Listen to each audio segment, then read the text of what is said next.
Welcome back, everyone. Today we're taking a deep dive into cybersecurity. Oh, exciting. Yeah, it really is. Specifically, we're going to be talking about the malware threats that Canadian businesses should be watching out for in 2025. Okay. And to help us with that, we've got two really interesting sources. Yeah. We've got a fascinating article that lists 7 key threats. It's Yeah. And then we've got a YouTube video that takes a broader look at cybersecurity trends, particularly how AI is changing things. oh wow. That sounds, yeah, really relevant. Yeah. And we really want to make sure that by the end of this deep dive, you feel like you're not just understanding these threats, you're ready to outsmart them. Proactive. Exactly. So you're not just playing defense, you're thinking ahead, you're ready for whatever comes your way. I love that. You know what's really fascinating to me is how both of these sources, even though they're coming at it from different angles, Yeah. they both highlight just how quickly these cyber threats are changing. Yeah. It's not just about knowing what the threats are, but really understanding, like, the tactics behind them. Right. How are the criminals actually doing this? Yeah. And what could that mean for your business? Totally. So it's like we're in this constant arms race. Absolutely. The bad guys are getting more sophisticated, and we need to make sure we're staying ahead. One step ahead. One step ahead, exactly. Let's kick things off with a threat that I think is probably on everyone's radar. Okay. Ransomware. We all know it's a big problem. Huge. But what the article really highlights is that it's not just about, locking up your data and demanding a ransom anymore. Right. It's getting even scarier. Like this whole thing with ransomware as a service. RAS, exactly. Patchy. It's making it way too easy for criminals to do these attacks. Yeah. It's like they've got this subscription service for cybercrime, It's almost like they're a legitimate business, but right? Lowering the bar, so who knows how much it's gonna, explode in the future. that's a really scary thought.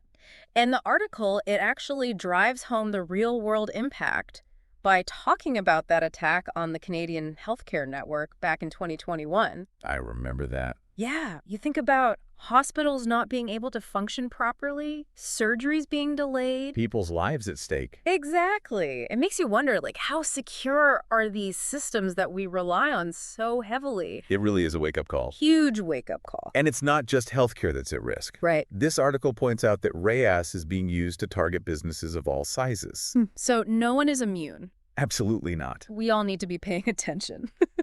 And speaking of threats that are constantly evolving, Yes. let's talk about phishing. Okay. We're always told to watch out for those suspicious emails. All right. But now this article is suggesting that AI is making those phishing scams so much harder to detect. Oh, it's true. AI can write some incredibly convincing emails these days. Yeah. Using, your personal details. Oh, wow. Super sophisticated language to trick even the most tech-savvy people. Yeah, and it makes sense, right? Absolutely. sad. Because if you got an email and it looked like it was from your manager and it was even referencing a company event that you were just at, Exactly. would you think twice about clicking on that link? Probably not. I mean, we're so used to looking for those, obvious signs like spelling errors and bad grammar. Right. AI is pretty good at getting all those details right. So those old red flags, they're gone. Yeah, pretty much. The YouTube video actually confirms this too. AI-generated phishing emails are getting more and more difficult to tell apart from the real ones. It's becoming a serious problem. And this is what's so interesting about AI, right? Yeah. It's like this double-edged sword. It can be used to improve cybersecurity, For sure. but it's also giving these cyber criminals some really powerful new tools. Exactly. The video talks a bit about the good things AI can do, Right. but you can tell they're mostly worried about how criminals are using it. Yeah. Like AI-powered malware. That's not just static code anymore. It can adapt to your defenses. It's like a virus that can mutate in real time. That's a great way to put it. Huh. And then there's deepfakes. And it's not just video anymore. I know. They had this crazy example of a scam where somebody impersonated a CFO on a phone call Oh, gosh. and convinced an employee to transfer $25 million Wow. just using their voice. It's like something out of a movie, right? Totally. It's like, how do you even know it's real anymore? And then they bring up this whole concept of shadow AI. What's that? So it's like these unauthorized AI deployments within companies. Oh, so these are like AI systems that are operating under the radar. Exactly. It's a huge blind spot that lots of companies haven't even thought And about. almost like this secret backdoor that attackers can use to sneak in, right? Exactly.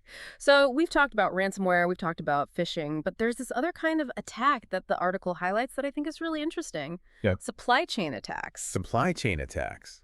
So these are attacks where they target the weaker links in your supply chain to get to their ultimate target. Oh, that's sneaky. Yeah. And the article, it uses this really good example, the SolarWinds attack from a few years ago, Oh, yeah, I remember that.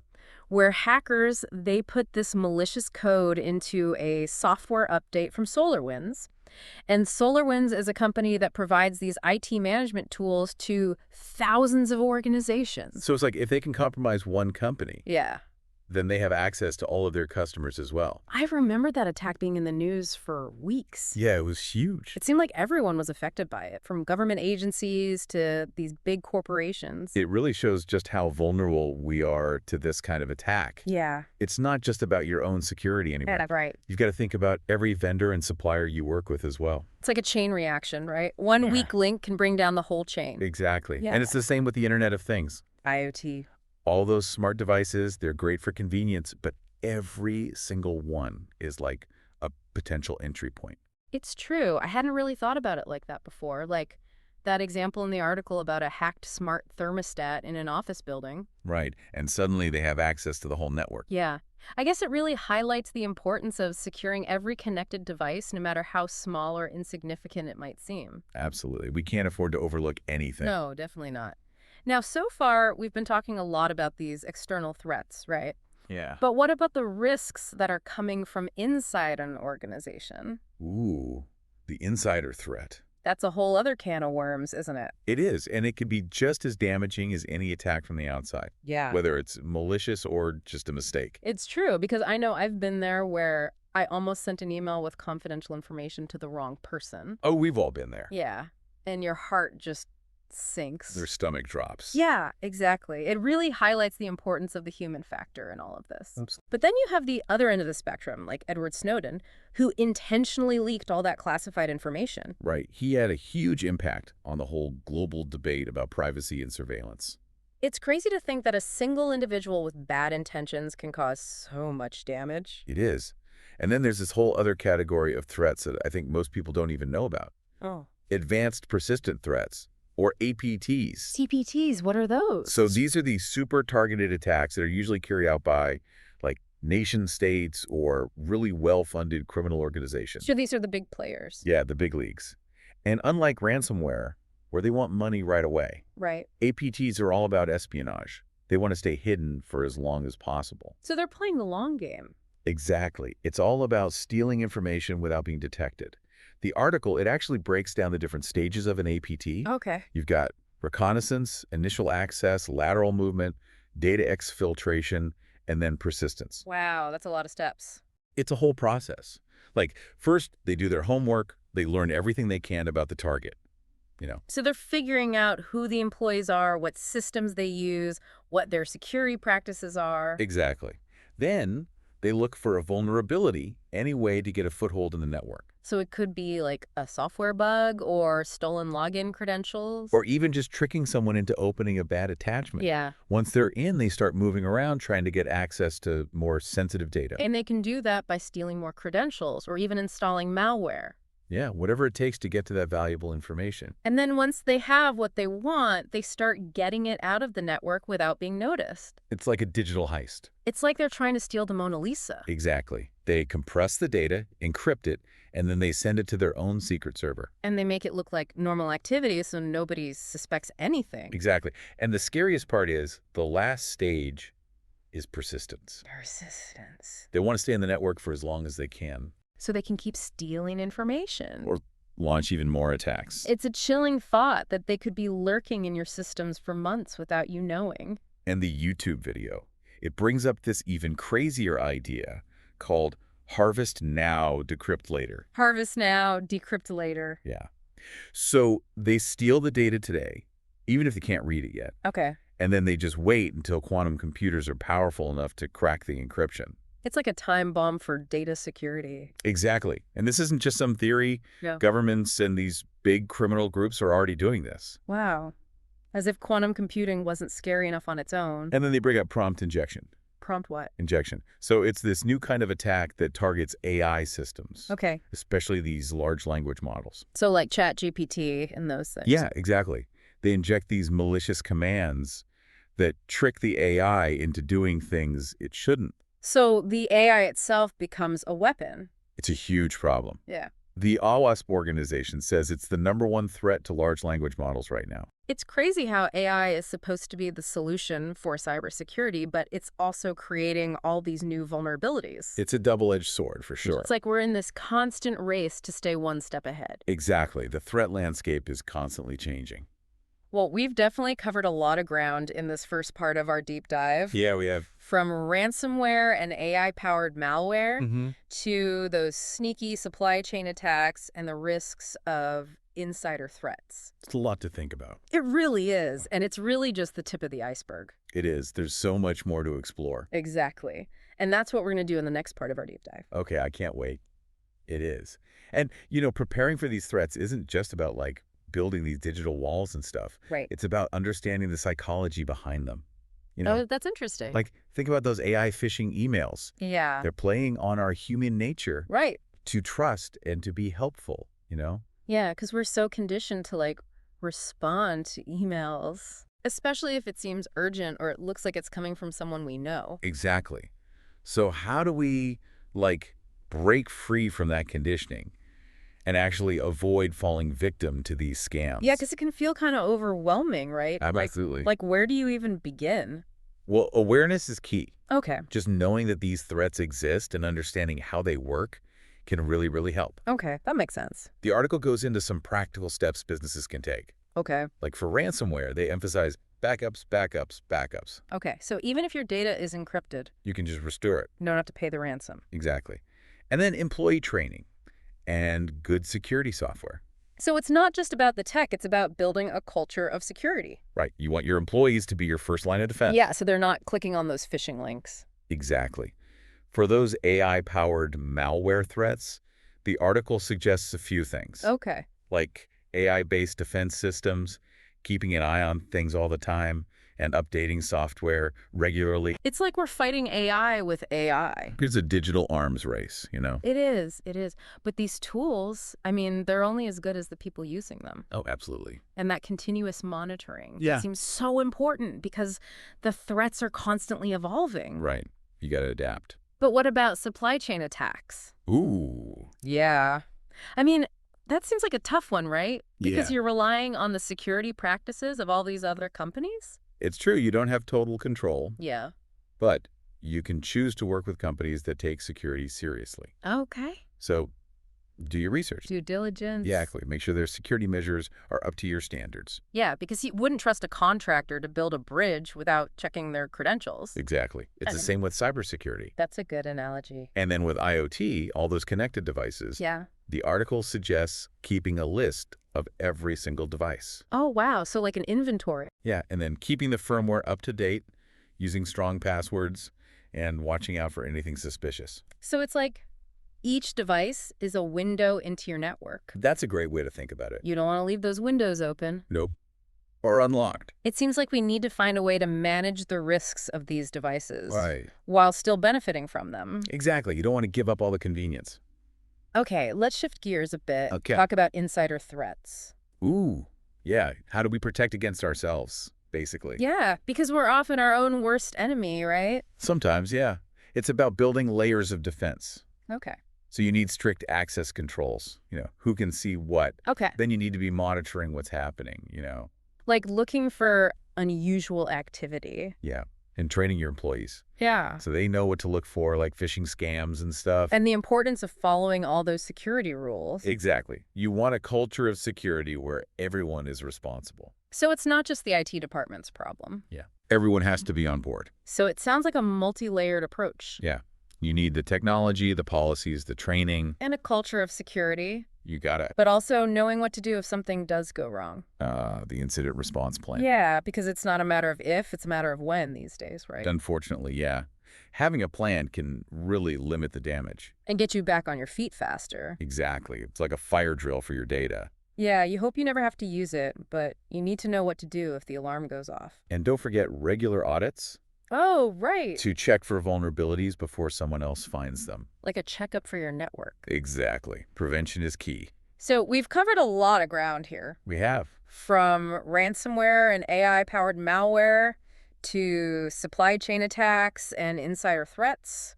Lots of different strategies, best practices. It seems like the key takeaway is that cybersecurity requires this multi-layered approach. Absolutely. You can't just rely on one solution. No. You need a combination of things working together. The technology, the policies, the people, It's all connected. and being prepared to respond if that defense is breached. Right. You got to have a plan.